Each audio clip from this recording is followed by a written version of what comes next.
Senator Lacson, ano ba ang concern mo? Ang taong bayan ba o ang gobyerno lang? Baka nakakalimutan mo na ang tunay na gobyerno ay ang mga mamamayang Pilipino. Kung ang mamamayang Pilipino ay makikinabang sa pagtatanggal ng buwis o temporarily na pag-suspinde ng pagbabayad ng buwis at ng VAT ay aalisin sa presyo ng langis, ang makikinabang ay ang mamamayang Pilipino. At tayong lahat na mga gumagamit ng petroleum o gumagamit ng langis. Kaya tandaan mo na ang tunay na gobyerno ay ang mamamayang Pilipino. Kaya yung 305 na malulugi o sinasabi mong kawalan sa gobyerno, okay lang. Dahil yan ay i-consider natin na paglilingkod nyo sa mga mamamayang Pilipino. Dapat makinabang ang mamamayang Pilipino. At itong crisis na ito, may solusyon. Ayan na nga ang solusyon. I-lift up muna ang pagbabayad ng buwis. Ito na ay temporary lang naman. At yung 305 na sinasabi mo, na kung mawawala sa gobyerno, kanino ba mapupunta? Sino ba ang makikinabang? Ang mga mamayang mahihirap na Pilipino. Kaya dapat lamang, o ano ngayon, ang nangyari sa mali-malitang pera, sino ba ang nakinabang? Walang nakinabang na mamamayang Pilipino, kundi kayo-kayo lamang. Kaya wag mong pipigilan ang pagsususpinde ng pagbabayad ng buwis o ng VAT sa presyo ng langis. Dapat lamang gamitin yan o gawin yan para naman maibsan ang paghihirap ng mga mamayang Pilipino. Dahil kapag tumaas ang langis, tataas ang lahat ng bilihin. Kawawa ang mga mamayang Pilipino. Diyan nyo patunayan na wala pang oil crisis. Di ba? Sinasabi ng pamahalaan, wala pang oil crisis. O di kung walang oil crisis, dapat isuspindi muna ang pagbabayad ng buwis. Yan ay temporary lamang para naman makinabang ang mga mahihirap na mamayang Pilipino. Kaya wag mong pipigilan yan, Senator Lacson. Di ba sinabi na ito ni Senador Lacson, pero yung about doon sa trilyon na nakawan sa flood control, ano opinion mo doon hanggang sa ngayon ay hindi pa muli nagkakaroon ng investigasyon dyan sa Blue Ribbon sa napinamumunuan ni Senador Lacson? Kung tutuusin, yung usaping trilyon na ninakaw sa DPWH Ghost Project na flood control, ibalik ang pera. Solusyon yan. Ang problema, hindi maibalik o walang maipanagot, walang nakukulong dyan sa usapin na Ghost Project flood control.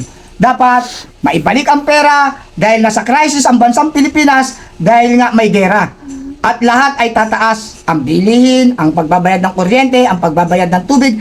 Kaya dapat maibalik ang perang ninakaw. Ibalik sa pondo ng bayan at gamitin sa kapakipakinabang para sa mga mahihirap na mamayang Pilipino. Paano sir mababalik? Hindi nga binubuksan ni Senador Lacson ang investigasyon muli diyan sa mga trilyon na nakawan.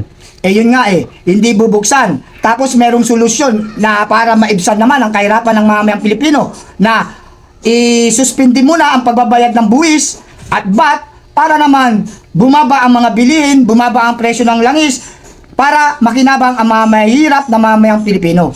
Yun ang solusyon dyan. Tapos, yung investigasyon, buksan nila yan.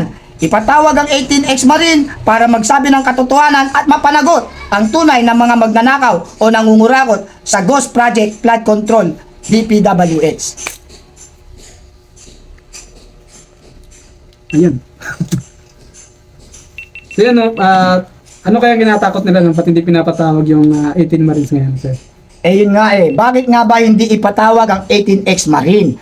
Dahil kung tutusin nung araw kaintay silang maganap ng mga testigo. Ayaw lumantad ng mga testigo pero pilit nilang hinahanap.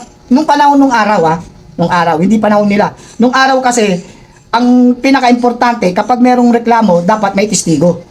Kaya kailangan humanap ka ng testigo. Pero ang mga testigo takot, hindi lumalabas. Ngayon matatapang yung mga testigo. Ang ginagawa nila Binaharas nila ang testigo. Kinakasuhan nila ang testigo. Ang masaklap, hindi pa dinidinig ang kanilang mga boses.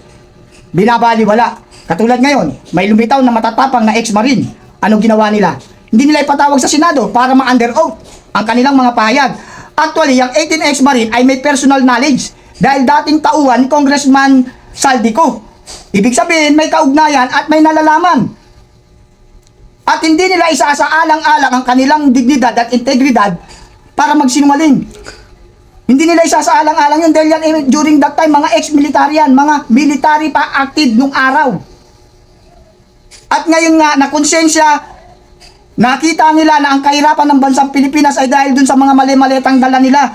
Kaya nung madiscovery nila, lumabas sila. Ngayon, kung ako kay Senator Lacson, dapat kong imbitahan yan. Patunayan nyo ang inyong mga pahayag under oath para magkaroon ng kapangyarihan yung kanilang mga pahayag. Imbestigahan. To be fair and square. Dapat ganun, hindi dapat nila itinatago ang katotohanan. Dahil malaking pera ang involved dito. At ito ay usapin ng bayan at mamayan. Kaya dapat yung 18 Marine, imbestigahan nila, ilabas nila sa Senado para malaman nila kung ano ang katotohanan. Dapat ganun. Hindi dapat nila itinatago yan o hindi dapat nila kinakasuhan o hinaharas ang mga testigo. Sir, dugtong ko lang kasi nung nakaraan kasi sabi ni ang Auntie Claire, hindi pa naman daw, wala pa naman daw crisis sa sa oil. Anong opinion mo doon? Walang Wala oil pa, crisis. wala pa naman daw. Oh, yes. Paano magiging walang oil crisis? Ayan na nga, tumaas na yung dollar, ha? Yung dollar natin bigla nang lumobo, 60 plus na. Isipin mo, pag tumaas ang dollar, nadidevaluate ang peso, humihina tayo ang pera natin.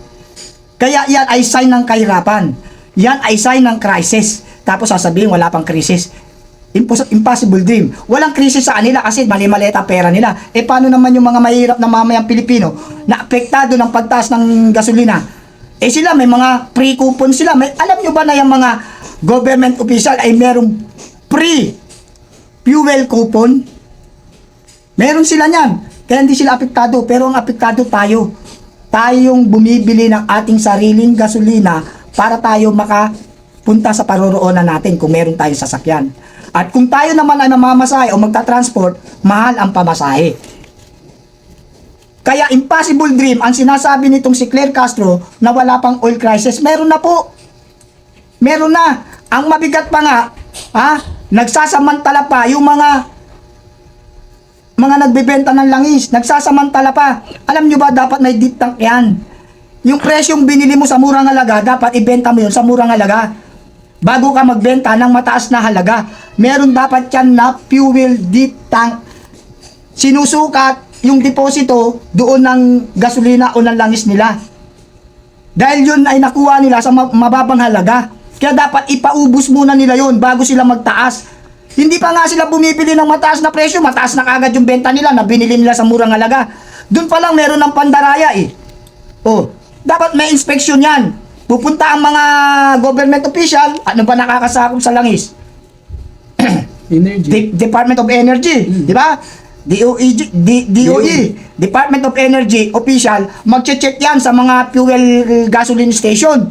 I-check nila kung ilang 1,000 liters o gallons yung nakaimbak sa mga deposito o yung mga fuel fuel tank nila, kung ilan.